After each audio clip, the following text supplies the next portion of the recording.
I'll begin by sharing a story with you about something that happened to me at boarding school. It wasn't a life or death incident, and small by any measure, but it was important to me at the time and for many years afterwards. So here's a photo of a bunch of us girls at boarding school. I'm one of the lovely ones in the back row with my hair in bunches, hardly distinguishable from any of the other girls in the back row with their hair in bunches.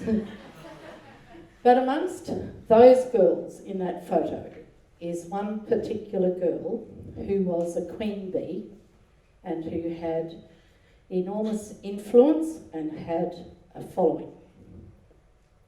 She was blonde-haired and blue-eyed, gorgeous peaches and cream complexion, very charismatic, very influential. By contrast, I was a serious student, diligent, hardworking, eager to please my parents and my teachers, and I was very compliant. She made my life a misery. And because at 15 I had no capacity to filter what she said about me, I swallowed it then, and it affected me for many years later. I was not able to tell anyone about what was happening to me because I was so embarrassed by it.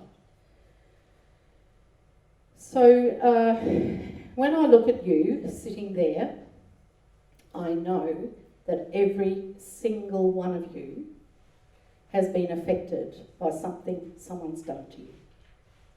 Could have been incredibly serious, it could have been a minor thing.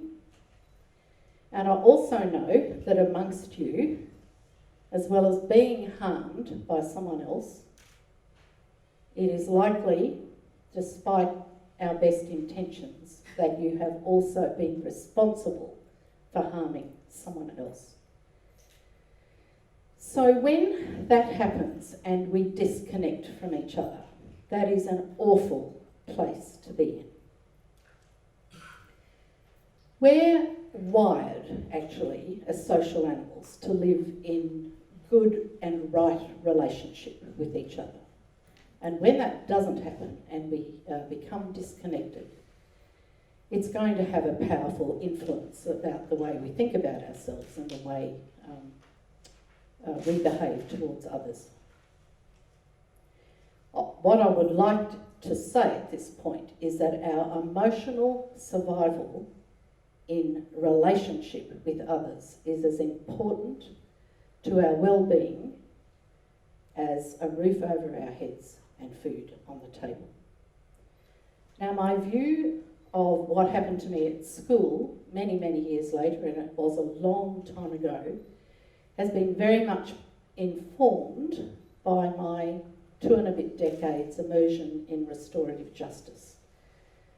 The restorative philosophy says we should be more concerned about the harm we do to each other and focus on how do we repair that harm and make things right. So of course I'm talking about healing.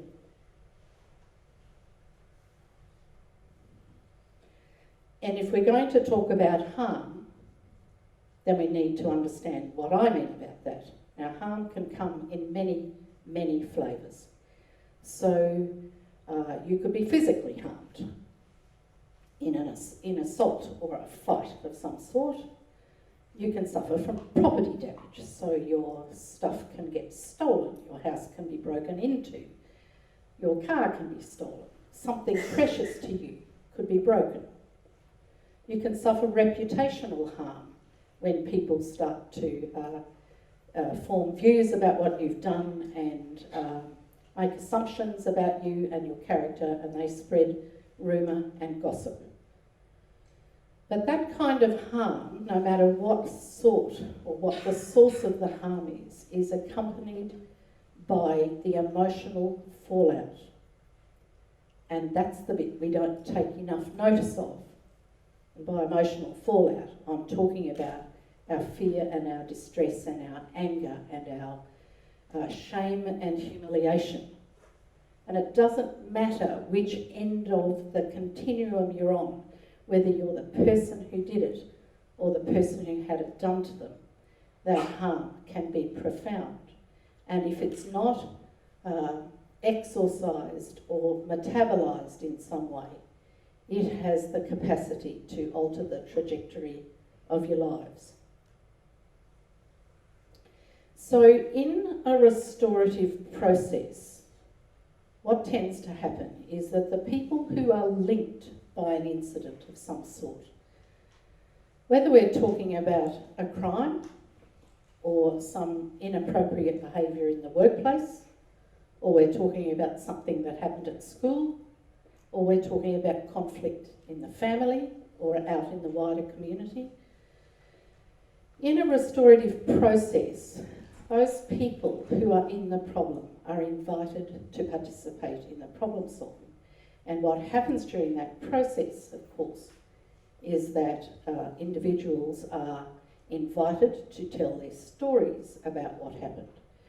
And one thing I'd like to say about stories is whatever you think the story is, there is always a story behind that story. And sometimes there are many stories behind the story. So we're only looking at the tip of the iceberg. So people are invited to tell their stories, they're invited to explain themselves, they're invited to be accountable directly to the people that they've harmed. And the people who've been impacted by whatever's gone on are allowed to and invited to share what it's been like for them. So somewhere in the process we reach a point where we've come together to reach a shared understanding about what's happened and a shared understanding about the fallout. Then we can ask some questions about what do we do now?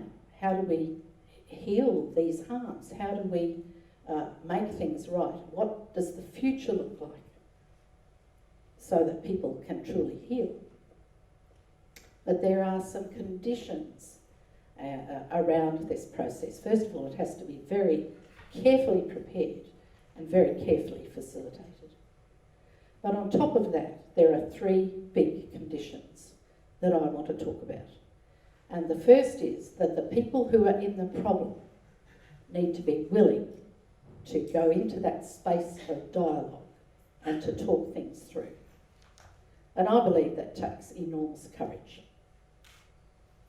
The second condition is that the people who are there in that dialogue have to be honest. You have to be honest about what you've done, even though you didn't mean to do it. You have to stop making excuses and blaming other people. And if you're the person who's been harmed, you have to be incredibly honest about how it's impacted on you. And that requires great courage. And the third condition, which I think requires the greatest courage of all, is the need for all of us in that meeting to be vulnerable. So what do I mean by vulnerability? It's about us being prepared to risk the business of exposing ourselves, to talk about those fears, the shame, the humiliation, the anger, the disgust, to talk about the impact on us, the loss of trust, the loss of self-confidence, the loss of self-worth. You know, how relationships have been ruined. Because if we don't have a chance to metabolise those toxic feelings, that's when the rot sets in and it can change the trajectory of our lives. So really what happens in one of these restorative processes where people come together with the right intention in their hearts is that we're actually putting ourselves at each other's mercy and at the mercy of the process. And that's the bit that requires the enormous courage. So there's a psychiatrist and couples therapist in Philadelphia. His name is Vic Kelly. He's written extensively about vulnerability. And he says the expression of vulnerable feelings is the only pathway to reconnecting with others when relationships are broken. And it's the power of the expression of those vulnerable feelings that I have seen over and over and over again in the restorative processes that I've been so privileged to facilitate, that actually triggers empathy and compassion and redemption and forgiveness. So I think it's a risk worth taking. So back to my story. I've looked for the girl, actually, on Facebook. I've had a good look around. I haven't found her anywhere. But if I did and we could reconnect, I would ask her whether or not she might be willing to talk about what happened at school. I would have an opportunity to find out what was going on for her when she was doing that to me. I want to know why. Was it something to do with me? Had I done something to harm her and she was into revenge? I don't know. I can make up a story, I can make assumptions about it, but unless she and I can have that dialogue about what really happened, neither of us will understand. I can also ask her, does she have any idea about the impact of her words on me when we were together in that space at school? And whether or not she could possibly understand the long-term shadow that that cast on the way I thought about myself and the work I've had to do to reverse that, because I swallowed it back when I was 15. But we haven't met, and we may never. So my job is to continue to lick my wounds about that, and all these years later I could safely say that I'm pretty much there. But the fact that we weren't able to talk about it has left both of us stranded. And if we could have talked about it, it might have saved me years of anguish, and it might have saved her a life of nastiness. You see, when things go wrong between us, the first things we do is want to run away from the other person. So we withdraw, we pull away, we go into that space of self-blame. There must be something wrong with me, or we pretend it's not happening. So we go into a state of denial, or in order to manage our bad feelings about ourselves, we go on the attack and we do whatever we can to bring the other person down. But none of that behaviour promotes the healing that is possible when we can actually talk it through. So my last slide with you, it really goes back to the whole notion of being prepared to be vulnerable, to put yourself at the mercy of someone else.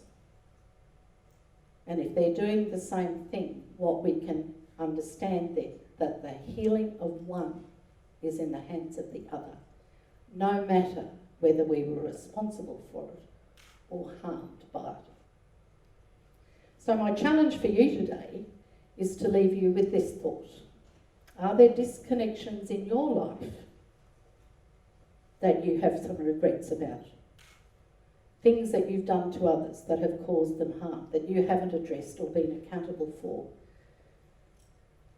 Are they harms that have been done to you that you haven't been able to speak of? Because they do leave scars. It doesn't matter whether you've done it or you've had it done to them. It leaves scar tissue which can be put aside with the healing power of dialogue. Thank you.